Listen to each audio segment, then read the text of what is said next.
Hello, Davina. This is my discussion post reply to your post. Transparency was definitely something I didn't really think about.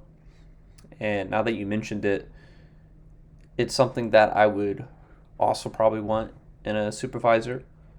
Just not just being transparent and truthful for my own personal development as a counselor, um, but then being transparent to say, hey, I made a mistake as well, or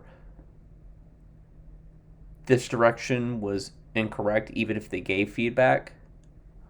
Um, I feel like that's a good dynamic to kind of see and recognize. So that I'm glad you brought that up because it has me thinking a little bit differently.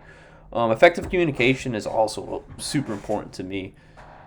If a supervisor can't be clear and concise, is the progress that we need and the development that we need to get from being supervised, it's going to be limited. Um, and I think that is not a good thing if, as we're going into the professional realm of being a counselor and getting licensure, yeah, I want a counselor again who can be clear and concise and explain areas that I may be lacking in or having some issues developing like accordingly.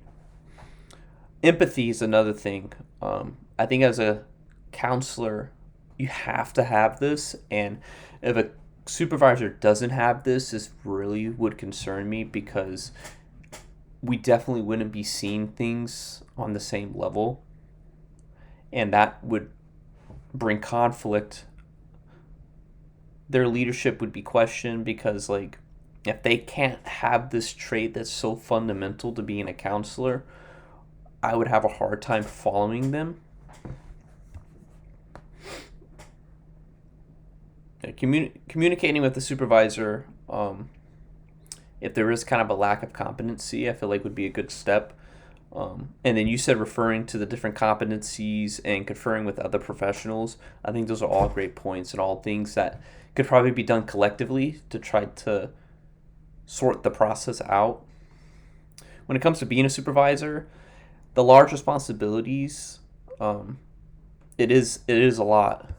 Um, and you mentioned burnout, which is an important thing because it would be being a supervisor, it would be schooling, you'd be working full time while doing these other two things in your own personal life. That's just a lot on people's plates. So it's definitely something that you have to be prepared for um, before going on that endeavor. Thank you.